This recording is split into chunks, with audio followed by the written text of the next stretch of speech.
النهاردة بقى هنعمل لمسة جمالية كده في البيت. انا عندي عشة عصفورة، بصراحة شكلها مش لطيف ابدا، يعني بواخد قفص العصافير، فقررت اغيرها بلمسة بسيطة كده. هنعمله فيها تبطين، انا هبطن بلون ابيض. هو ده ابيض تقيل شوية غير الابيض المعتاد. ممكن لو في عندك بطانة عادي او ابيض لاكيه او اي حاجة تبطني بيها، ان شاء الله لون تاني هادي يعني ينفع يبقى بطانة. هبطنه من الاربع جهات.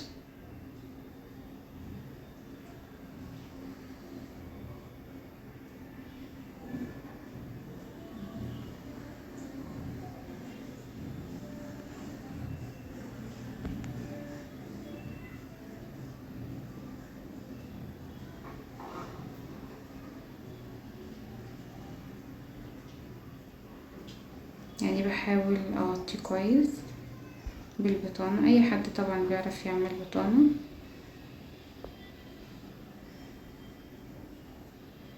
بس في الاخر النتيجة هتبقى غير، يعني هتبقى لمسة جمالية في منتهى الجمال، لمسة حلوة في البيت.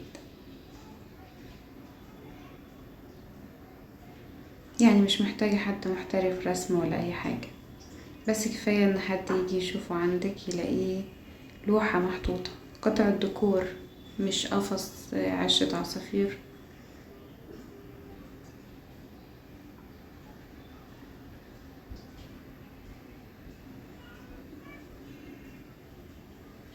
طبعا بعد التبطين هنسيبه يجف ناشف خالص معانا.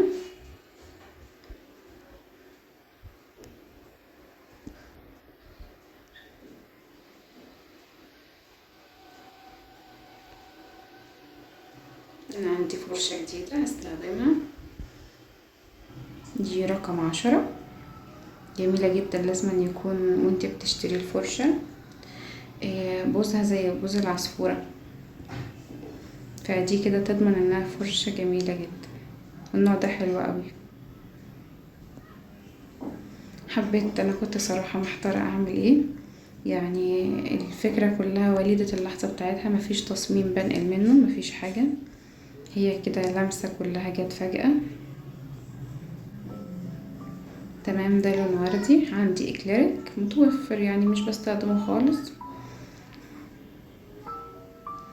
فحطيت جزء منه تحت وجزء منه في نص هنقوله عليه العشة ولا ايه، التابلو مش عارفة. في الاخر هيطلع قطعة جمالية تحفة هتعجبكم جدا.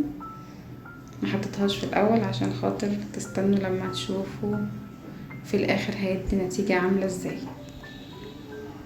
طبعا بدمج بأبيض ومية، بسيح اللون الفوشي. هنا بقى جبت لبني، عندي اللبني ده اكليريك او مية زي ما بتحبوا تسموه،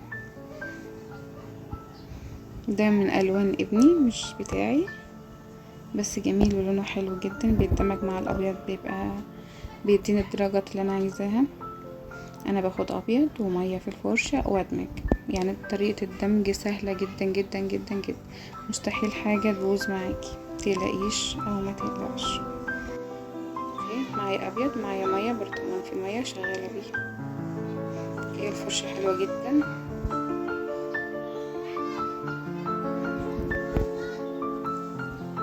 بدمج، مش عارفه الصوت واطي ليه.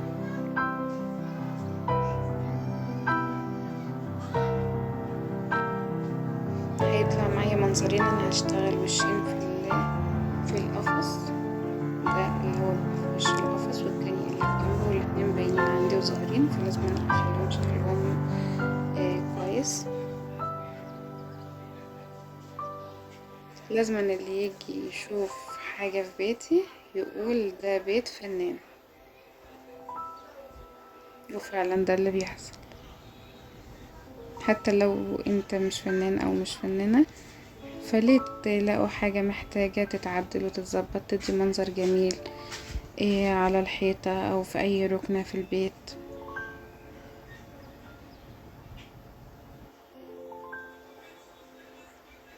برضو وردي وابيض ومية، وندمج بالطريقة اللي تعجبنا، اي الوان تعجبنا. الالوان دي انا بحبها جدا، بتحسسني بالربيع كده. برضو اللبني نخفف بابيض ومية. لحد دلوقتي ما كنتش عارفة هرسم عليه ايه، يعني انا عملت الخلفية، لحد دلوقتي انا مش عارفة هنرسم عليها ايه، يعني كله كده ولادة اللحظة بتاعته. ايه رأيكم بقى بعد ما نشف؟ لذيذ. انا جبت قلم اكليريك ما مشاش الحال بيه، رجعت جبت قلم ماركر ما مشاش الحال بيه، فرحت جبت لون اسود اكليريك ما مشاش خالص على الخشب، يعني وقف مني كده، كان بيتصد في السكة. فرحت جبت فرشتي وجبت لون اسمر عادي اكليريك واشتغلت بيه. كل حاجة في ايدينا وكله موجود، مفيش حاجة هتوقفنا ابدا. نساوي ونظبط، ومش بالضروري يكون خط مستقيم مسطرة يعني، لان ده بيبان عن بعد. ده يعني بتبين ان هنا في ارض او حشيش كتير.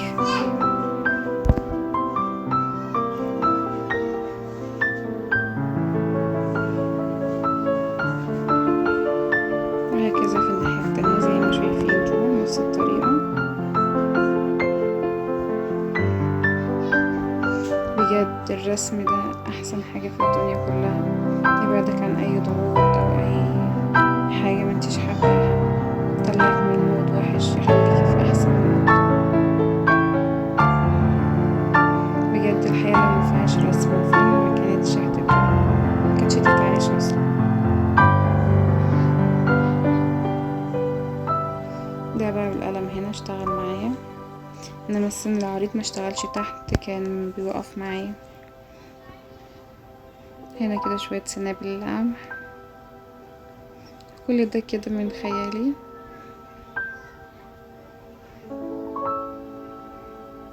على مهلنا خالص كده.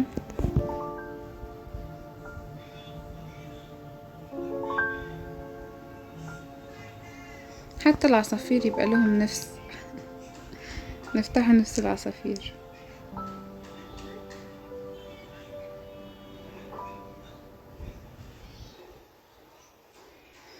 هكذا بقى لحد ما نخلص سنابل القمح، او حاجة عايزين نضيفوها، شجرة، نضيفوا شمس، نضيفوا عصافير، نضيفوا اي حاجة هيتقبل معانا. حاجات لمسات بسيطة كده، مش محتاجة لا فنان ولا رسام ولا محتاجة اي حاجة غير ان انتي عايزة تعملي حاجة حلوة وبس. منا طاقة كده، غيرنا المود، هربنا من اي حاجة مضايقانا. شوية عصافير كده توتي توتي.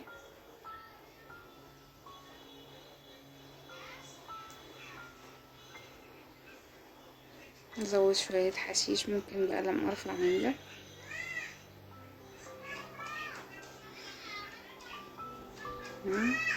اعمل حاجة صغنطوطة كده لذيذة،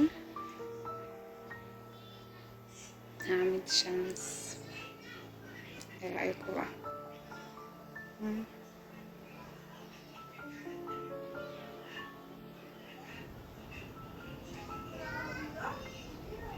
ده ماركر، عملت هنا الحرف يعني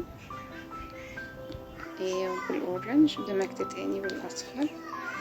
السن العريض اهو، سيحت اللون بيه.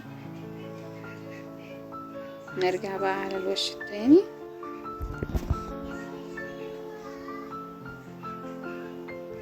يلا بقى شوية سنابل قمح هكذا. يلا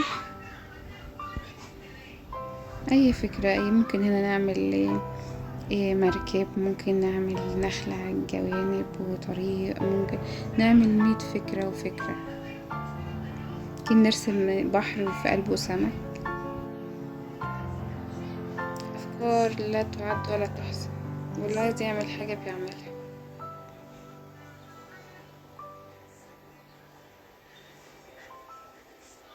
انا هنا بقى قلت اغير عن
بس كده جبت الفرشة بقى المروحة وحطيتها في اللون البامبي ده او الوردي ودقيتها.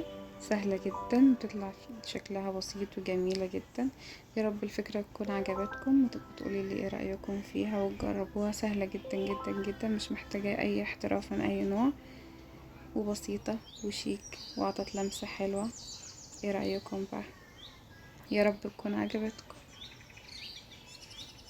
سامحوني بقى ان الصوت واطي.